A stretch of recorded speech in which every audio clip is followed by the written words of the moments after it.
Welcome to Ministry and Movements Coaching Healing Out Loud podcast. Today I have my friend Nikki, and we just got back from Guatemala, so we're going to be talking about that. But first, I want to hear a little bit. I want everyone else to know a little bit about who you are, where you're from, and what you do.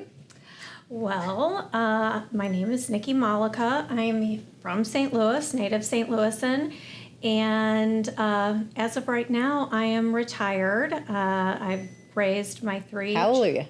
Yeah, right. It's been a long road getting there, but raised my three children, and now I'm just kind of figuring out what fills my cup and doing the things that I enjoy. So, all right, yeah. So let's talk about that. So and we'll get into Guatemala for sure. Yeah. We're going to talk about all the things for Guatemala, but what do you enjoy now? Like, since you're retired, what do you enjoy doing with your time? Well, obviously, I love spending time with my children and my friends, but I've really started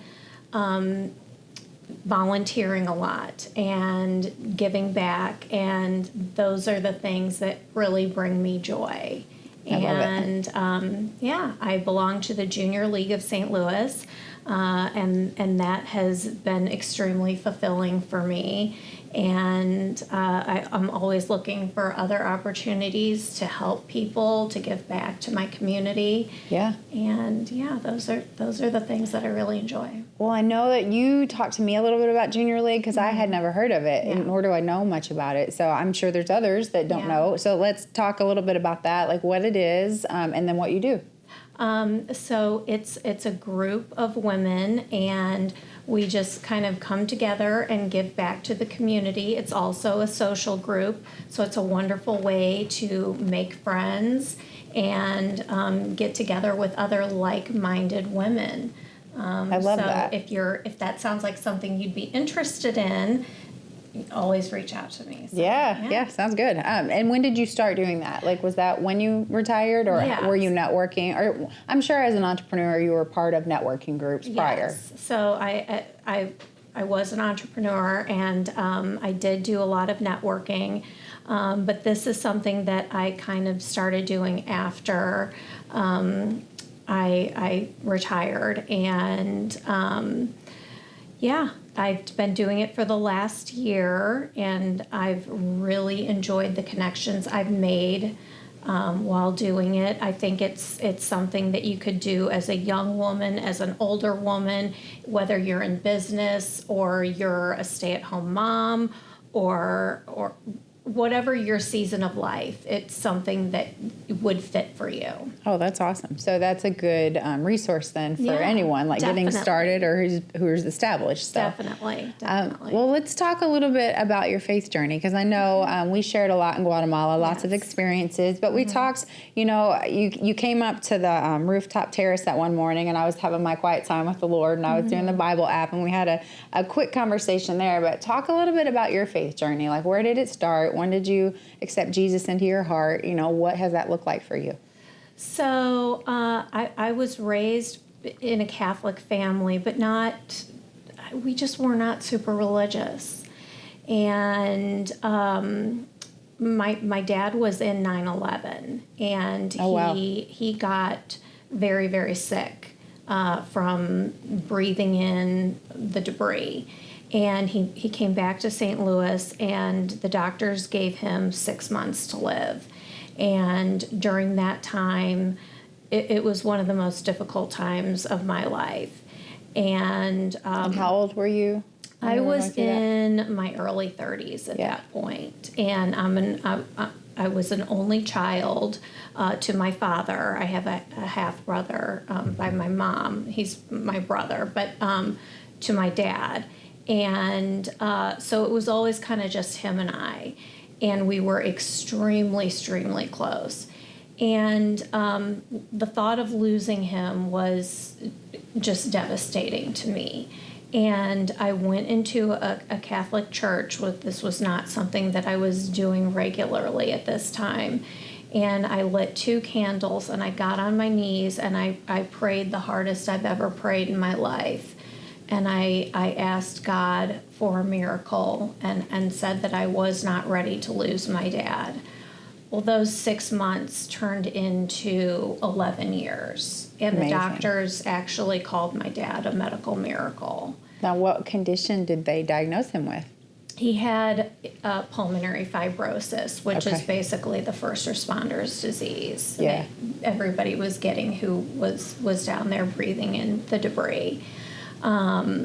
And he went on to later have a lung transplant, but the transplant didn't take. But what was important is that we did get those 11 years. Yeah. He got to see my daughter be born, and he Yeah. got to see my sons grow up a little bit, and we got Yeah. those really important years with him, quality time every single day together. And I was just so filled with gratitude for all of that. And that really made me understand that there is a higher power. God does exist. And he is listening to every single one of our prayers. Absolutely. And It's a faith-building moment. Yeah, that is what brought me to Jesus. And then what does your life look like now with Jesus in it? Like, what are your daily patterns? Because I know we talked a little bit about that. So I wake up every morning, I read my Bible passages, and I have my conversation with God, and I talk to him. My first prayer of every morning is I ask him to watch over my children. That's the most important thing to me. And I stay in constant communication. And my daughter is very involved in the church, and I'm so proud of her. She has started her own Bible study that has grown. That's so amazing. Yes, and she leads a youth ministry. And we love that. We love that. That's that servant heart, but adventurous spirit too, which is, I'm the same way. I rarely say no to things, so. Well, that's funny. Like, we talked a little bit when I had Laura Burkemper on, and we talked about like traits of successful people, like always keeping your word, but like saying yes to things and being brave to try new things. I mean, that's another trait of a successful person. Is like, when you're saying yes, that means you're trying.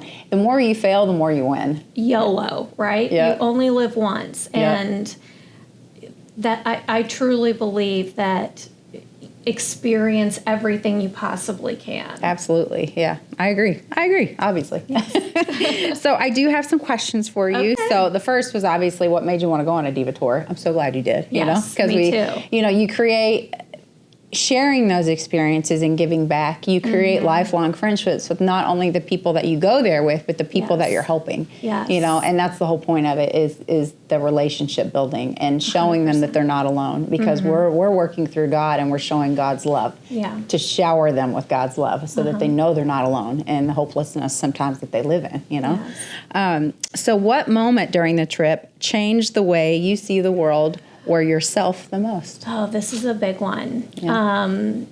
So, as you know, getting to where we were building the home, it was an undertaking, to say the least. Yes. I mean, it was an hour bus ride up through these windy roads, up into the mountain. And then once we got there, they kind of dropped us off in a soccer field, and then we had to hike through woods and cornfields and across this rickety handmade bridge, which I was very skeptical to go on, by the way.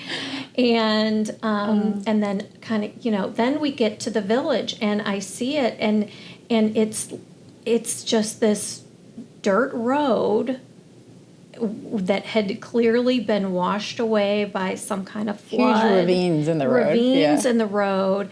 And it's mud huts and a few cinder block houses with tin roofs, and it was like nothing I'd seen before in real life. It's like the kind of thing maybe you see in a National Geographic or an ad for Help the Children.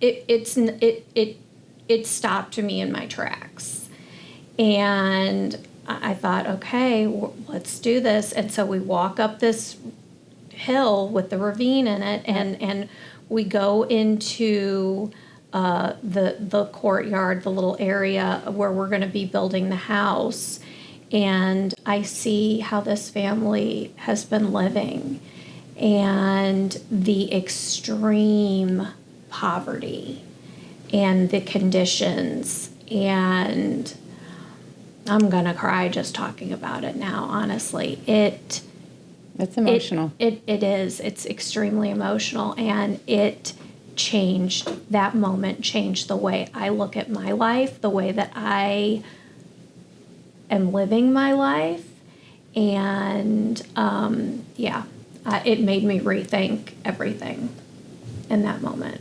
Yeah. I think I try to remember back to my first time, but every time feels like the first time, because you get, it's that duality that we live in where they're helping and you almost get like used to it, but then you come back to your life and you're like, wow. Yeah, we get to come back to this life. We get to come back to this life. They don't have to stay there. Yeah, and everything, and that was something that you realized when we were there, and I kept saying it. I was like, everything is hard in Guatemala. Yeah. Like, even the simplest things are hard. Yes. You know, like, doing anything is hard because they just don't have the system setups that we have, right? Yeah. So, thank you for sharing your emotion and vulnerability, because the people need to see that and understand that it's an emotional experience. It is. I like to think that what God has enabled me to do is help people like fill in all the brokenness of their own hearts with His love through these actions. Absolutely. And that's my goal. You know, if you you're doing it, girl. If you can experience, you know, what it feels like to show someone God's love, and you appreciate what you have, obviously, but then you're fulfilled. That void that was there, that you didn't even know that was there, is filled with love. Yeah. Yeah. Yeah. Yeah. So I have more questions. Okay. Bring it on. Okay. Was there a specific interaction with the family we built the house for, which is Angelina and her kids, for you that stayed with you after you left? I mean, there were a lot of interactions. I mean, the family was amazing. I think about a lot of them, but the one that really stayed with me, her mother, Carmela, I believe is her name. Who had no shoes. No shoes. She had no shoes, and I giggle because she might like it that way, but I don't think that's the case. I think it's just she didn't have shoes. She didn't have shoes, which we took care of. We did. We went and got some shoes. Yeah. But she spent her whole day in a mud hut, which served as the kitchen. It was hot in there. It was warm. They had a stove that was fed. It was a fire, like with fire, and she would stay in there all day making tortillas. And yay, you're gonna say you're a tortilla making. Yes, Okay. and she tried being the operative word there, to teach me how to make a tortilla. They're hard. It's very difficult. It's much harder than it looks. I've tried it too, and they were terrible. So. And she showed me how to like make the ball and pat it and get your hands wet, and I failed miserably at it. But in that moment where we're in this mud hut and it's extremely primitive, we were just still two women cooking together, right? It transcended where she's from, where I'm from. It's still the most language. We didn't speak the same language. It was still the most basic thing. Two women doing something we've done for millennia. And giggling the entire time. Exactly. Laughing. It was hilarious because I was failing so miserable. But it was something that brings women together every day throughout years and years and years. And to me, that was just incredibly special. Yeah, it was sweet to watch. Yeah. It was endearing to watch. Yes. Very endearing. Well, of course I have more questions, but how did this experience, and we talked about it a little bit, but how did this experience reshape what helping others really means to you? So, as I mentioned, I've done a lot of volunteer work before, and you feel like you're helping people, but it's in a very obscure way. Like, it's not an immediate thing where you see the actual results of what you're doing. This was different in the way where you can see immediately how what you're doing is going to help these people in a profound, extremely profound way. Yeah. It's going to be providing a home for them that, for Angelina, she's going to have a home that is not going to be wash away in a flood. Right, which is what happened to her first house. Right, her first home washed away in a flood because it was made out of mud. This home that we built for her is not going to do that. Oh, and it has a toilet in it. A working toilet. A working toilet, a sink. These are luxuries that she has never had before. Mm-hmm. These are things that are so life-changing for her and her family, and we can see it happening with our hands in real time. In real time, yeah. And that is unlike any volunteer work I have done before. Yeah. Being able to make a difference immediately. Yeah. No, it's different. You know, I have people ask me all the time, you know, why Guatemala?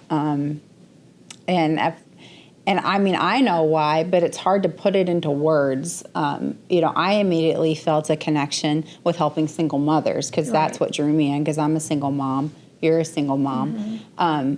We know how hard it is, period, no matter where you live. Yeah. So that's a connection that was already there, but then to show up and see the conditions and the hopelessness that they somehow can problem solve their way through and live in. Like, whereas she makes $34 a week. Yeah. Or a month. I'm sorry, a month. Yeah, it's not pennies. Pennies. To see them do that day in and day out and walk 2 hours one direction just to make 25 cents. Yeah. You know, whereas we as Americans have all these opportunities to make our lives better, and we have all the tools available to do that, and we don't choose to. Right. You know, and then you see others, like the Guatemalan families we help, that don't have systems in place, and they don't have the means, and somehow, some way, they're still surviving. Right. You know, and to see that kind of grit, you know, I don't know, it's inspiring, and it makes you want to be more like them. And they're working so hard. So hard. Oh, and we experienced that hard work. Oh my gosh. We could only do half-day work days, Yes. and there's kids and men and women, and so it starts with age. You know, as soon as you can walk, you can work. Yes. And then if you can still walk at 90, you're still working. Like you're carrying things on your head up a steep hill with no shoes, or you're this old man that had 8 cinder block bricks on his back. The work ethic is unreal. Yeah, it's inspiring. It is. It makes you feel, it makes you want to do more as a human. It period. does. Like, and whether you're there or when you come home, you're like 100%. That sticks with you. It's like that image of that old man or old woman that's like twice your age that's doing more than you. You're 100%. Like, wow, I need to stop it with my excuses. Yeah, there are no excuses. There are no excuses. You're right. If you had to describe the entire trip in one unforgettable moment, what would it be? Gosh, there were so many moments. We had a lot of laughs too. We had a lot, and that's what I was kind of thinking of. I think the moment that I really sums up the trip for me was our last night there, when we all went out to dinner, and you know, the one thing we really haven't touched on is the camaraderie that really comes with doing something like this together as a group. You form bonds with people, I think, that will last a lifetime. You make friends. and being emotional and vulnerable with people and working hard. We were joking around a lot. We had so much fun even while working, and just that last dinner where we were having fun and joking, but also talking about we were celebrating and also talking about the things that really kind of brought us together and the moments that we loved the most. That I thought was my favorite moment. That was your favorite moment. Yeah. Yeah. There's lots of fun and emotional moments, and you share all of those things. Yeah. But I agree, like having that celebratory dinner to say, look what we did together. Yes. Look what we get to carry with us. Yeah. And then how are we going to move from here? You know, what are we going to do next? Right. You know? Right. So that's where this next question is leading is, what would you say to someone who is considering going on a Diva tour and helping with Cause of Maya to build a home? I would say don't hesitate. If you are thinking about doing something like this, just do it. It is so rewarding. It is one of the best experiences I've ever had in my life. It truly life-changing for the better. And that's what I keep telling everybody. Everybody I've talked to, they're like, how is Guatemala? How is Guatemala? And I just can't say enough how amazing it is. First of all, Guatemala is one of the most beautiful countries I've ever been to. Stunning. Yeah. I have pictures that I've taken and videos that look like AI. It doesn't even look real. I know. It's so beautiful. Well, it's hard to capture the beauty of, especially Lake Atitlan, where you have the backdrop of the volcanoes, this gorgeous lake. Yes. Like, it's hard to capture that. But It is. You did it in your videos, but wow. Those videos were incredible. And Antigua is just this beautiful town. It's such a, and the food is incredible. We had some amazing meals. The accommodations were great. We were very blessed. Extremely blessed. And so everybody keeps asking me, they're like, how was the trip? I'm like, honestly, like, it couldn't have gone any better. Like, God just blessed us with seamless travel, transitions, no luggage lost, no flights delayed. No one got sick. No one got hurt. We had great weather. Yeah. We had great food. We had many laughs. Everything was wonderful. And it's not to say that every trip goes like that, but, it's such an incredible experience. It is so rewarding. You're going to make friends. You're going to see a country that is absolutely stunning. It's a win-win. It really is. It is a win-win. Yeah. And if you need more convincing, talk to me, talk to you, talk to any of us that went on the trip. I'm going to shuffle everybody your way. My way. Talk to Nikki. I'm your pusher. I will. Nikki I will is my convince spokesperson them. because, and I say that just because I'm being 100% real here. You knew me at all. You didn't know me at all. Not at all. Like, you literally trusted me with your life. Yep. To go to a foreign country. Mm-hmm. When all of this is going on in the world, the conflict in Iran, all of the things, you still went. And or the conflict in Mexico, it's like, and that was the thing. I never changed travel plans based on what the news is telling me. Right. I just don't, because A, I don't watch the news typically, and B, I don't believe half of what I see. Yes. So, I have to, and I pray about it too, but I'm never going to cancel a trip because of what's going on in the world, because they still need our help. Yes. And so I didn't cancel it, and I'm very thankful that you all had the courage and trusted me with your safety. You know, that meant a lot for you to even go, but then in the conditions that we went, it meant a lot. So thank you. And thank you for taking such great care of us. And it should be noted that you have people in Guatemala that you work with. Will was wonderful. Very vetted, And they take such wonderful care of us down there. Our driver, Victor, he was so incredible. So sweet. I know. And he was, that was the first time we worked with Victor, but I can say, I've been in Guatemala now for almost 8 years, and I've had different vendor partners, but we all treat one another like family. Like we're literally friends. You know, it's not a business partnership; it's a friendship, and they treat you like family when you go. And I know that, but it was cool to see you all experience that, and then be able to articulate that to anyone that's. And they 100% did treat us like family. Absolutely. 100%. Absolutely. So it was a very warm, welcoming feeling. So, well, thank you so much for coming on the trip with me and for sharing all of the experiences with anyone that would like to go in the future. And thank you for coming here today to share that out with everyone and tell everyone a little bit about who you are. So again, thank you. This is Healing Out Loud Podcast, and this is my friend Nikki.